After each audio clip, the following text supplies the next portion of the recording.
Hello and welcome to Let's Get Digital, the game show for modern marketers. Speaking of modern marketers, we are joined by three talented contestants today. With us, we have the Director of Growth Marketing at VRIFY, Kasey Bayne. Hello, thank you so much for having me. I am super excited to be here. Awesome, we're super excited to have you. We also have Kathleen Celmins, CEO of Amplified Now, as a contestant. Hello, thanks for having me. And we are happy to have Servin, Creative Director and Video at Brafton, Inc. with us today as well. Hey, thanks for having me, Megan. Excited to be here. Awesome. And as Ian said, I am your host, Megan Crawford. Before we jump right into things, a quick introduction to how things work on the show. There are 10 Let's Get Digital games to choose from, all of them marketing themed, of course. And at the top of every episode, we pick which one we'll be playing today by spinning a wheel. So let's see what we're playing today.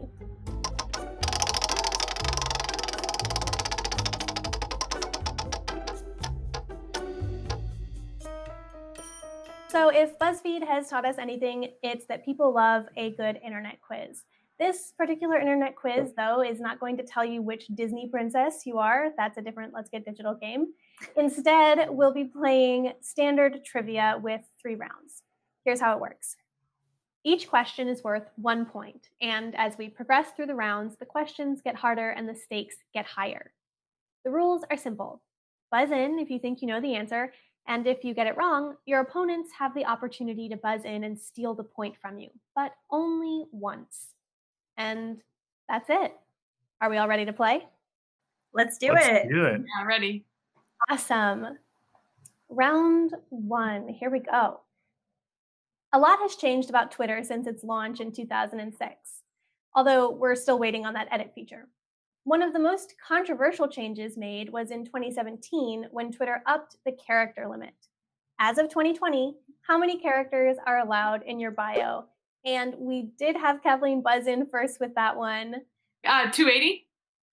That is correct.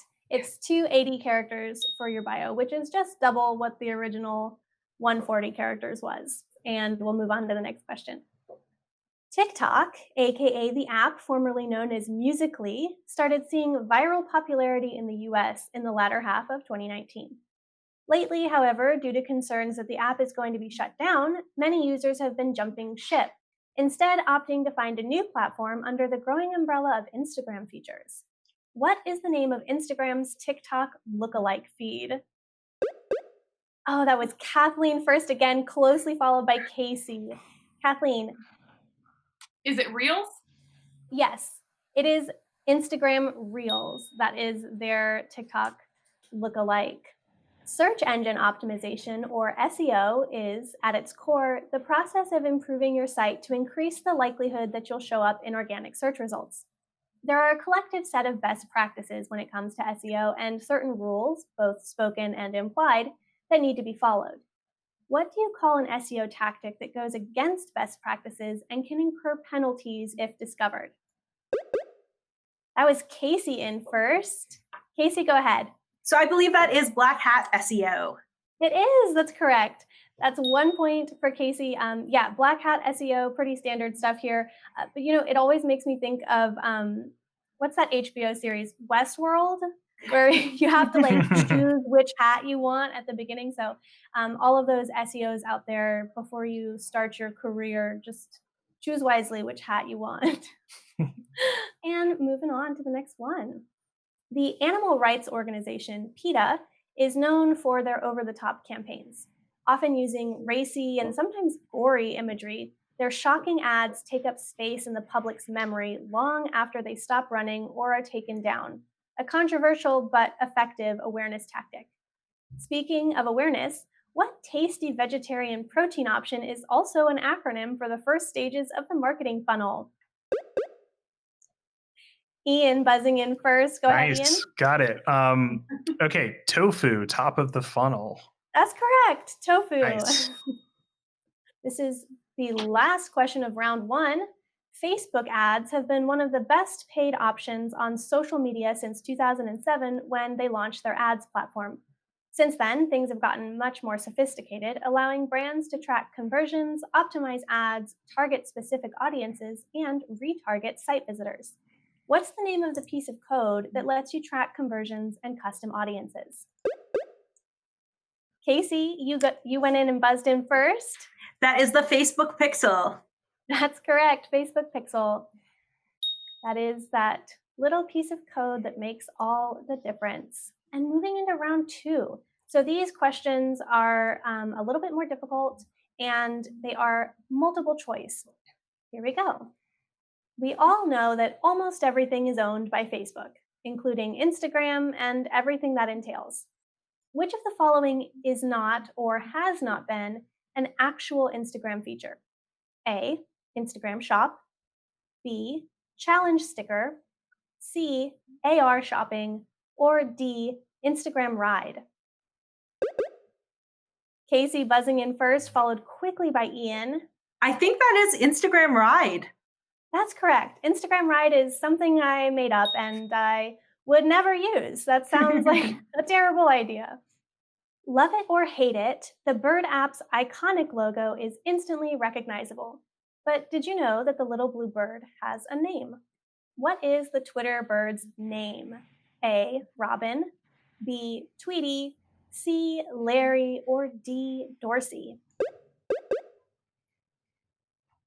That was Ian buzzing in first. I'm not super confident about this answer, but I needed a quick buzz. I'm pretty sure it's definitely not Robin or Tweety. It's definitely not Dorsey. So I think by process of elimination, it has to be Larry. That's correct, actually. It is Yes. Larry, after Larry Bird. Of course. Yeah, so moving right along. Okay, this is a question about Facebook. The Facebook like button was introduced in 2009. Despite public wishes for the addition of a corresponding dislike button, Facebook opted to add a series of reactions instead, with the goal of encouraging users to express a wider array of emotions than just like or dislike. Which of the following is not a Facebook reaction? A, care. B, curious. C, angry. Or D, love. Okay, wow, everybody buzzed in almost at the same time there. But first we had Kasey. That is B, curious. That's correct. There is a reaction that looks a lot like what you might assume a curious face would be, but it's actually officially titled the wow reaction. So all of the rest of those are, in fact, correct. Moving on to the next question. Everyone's favorite CRM, or at least ours, Hubspot is a giant in the marketing industry now, but back before they popularized the idea of inbound marketing and made the color orange cool, they were just a little startup in Cambridge, Massachusetts. What year was HubSpot founded? A, 2005, B, 2006, or C, 2007, or D, 2008? There are 4 options. That was Kathleen buzzing in first. Kathleen, go ahead. Was it 2007? That is not correct. Ian, you buzzed in second. Yeah, I feel like I have to know this as a sort of Bostonian. I'm pretty sure it's just 1 year before that. I think it's just 2006. Kasey, do you want to try and buzz in and steal the point? I think it's 2005. That's correct. It's 2005. From the good old days of hyper-filtered food pics and duck faces to the complex influencer-filled e-commerce landscape that it is today, Instagram has changed a lot in the years since it first launched. One thing that stayed the same, though, is the abundance of cute animals on the app. Which animal was featured in the first Instagram photo ever? That was Kasey in first. Kasey, go ahead. So my first Instagram picture was a cat, so I'm going to go with cat. Ian, you buzzed in second. Okay, so it's not a cat. Then probably a dog. I feel like the other ones are a little too niche for the first one. That's true. It was a dog. Yeah. Nice. I agree with Kasey that it should have been a cat. Unpopular opinion here at Sculpt, maybe. But it was, in fact, a dog. All right. First question of round 3. Facebook owns 4 of the most downloaded apps of the last decade, 2 of which, Instagram and Facebook, are wildly popular social media channels. Of course, not every social network is owned by Facebook. Microsoft also has some skin in the game with everyone's favorite B2B social channel, LinkedIn. Which other social site is owned by Microsoft? A, Reddit, B, Quora, C, SlideShare, or D, none of the above? Kathleen buzzed in first. I think that one was SlideShare. Kasey, do you want to venture a guess? I will say Quora. Ian, you got a 50-50 chance here. Which one do you think? I mean, I'm pretty sure it's not Reddit, so I'm going to go none of the above. That's correct. This one, I will admit, was a tricky question. It is none of the above. SlideShare was owned by Microsoft. You were correct on that, Kathleen. However, it recently was sold in August of this year to Scribd. So LinkedIn acquired it in 2012, and then it was recently sold. So it is no longer owned by Microsoft, unfortunately. So that one went by process of elimination to Ian. All right, we are moving on to the next question. Google is continuously tweaking and updating their algorithm. While most of the updates are pretty minor, there are several named algorithm updates that have made a significant impact on the SEO landscape. Which Google algorithm update was developed to combat the increase of thin, unhelpful content farm content by assigning pages a quality rating? A, penguin, B, koala, C, panda, or D, hummingbird? Kathleen, you're buzzed in first again. Penguin. Okay, Kasey, do you want to give it a crack? I'm going to go with panda. Yeah, well, if it wasn't penguin, it was panda. That's actually correct. Yes, Kasey. Point to Kasey for that one. Penguin was actually launched to catch sites that were buying or obtaining links through link networks. And Hummingbird was a semantic search update to improve contextual, like intent and contextual meaning searches. And then koala is not a Google update at all. It's just a very cute marsupial that lives in Australia. All right, moving on to the next question. How are you guys feeling so far? Good. Good. Yep. Good. All right. If you use a third-party mailing service, you probably don't think much about all the tiny print in the footer. Much of what we've come to accept as elements of a standard footer are actually important disclosures, information, and features necessary to remain compliant with the CAN-SPAM Act. Which of the following is not a violation of the CAN-SPAM Act? A, failure to disclose your business's physical location or PO box. B, failure to remove unsubscribed users from your mailing list within 48 hours. C, failure to provide a clear, uncomplicated unsubscribe link or opt-out option. And D, failure to disclose the name of your company. Kasey, you buzzed in first. So it is B, failure to remove unsubscribed users from your mailing list within 48 hours. That's correct. Can you tell me why that's correct? So you do need to remove unsubscribed users from your mailing list, but there is no time limit, which is both a pro and a con as a marketer. There actually is a time limit, but it's absurdly long. It's 10 business days. So good job. That was one I put in there to trip you guys up, and it didn't work. All right. Google Analytics launched in 2005, giving marketers a powerful new tool for monitoring website traffic and falling down the inevitable rabbit hole, delving into the minutiae of every trackable metric imaginable. According to Google in 2020, which of the following is most true about the traffic metric bounce rate? Kathleen, you were buzzed in first. Go ahead. That one's B. You want a low bounce rate. That's correct. Bounce rate is the percentage of all sessions on your site in which users only viewed a single page, and you generally want a low bounce rate. And once you start looking at bounce rates and then getting into which page has, and then you're like down the rabbit hole, and then it's been 45 minutes and you haven't finished building the report that you were working on. moving on to the next question.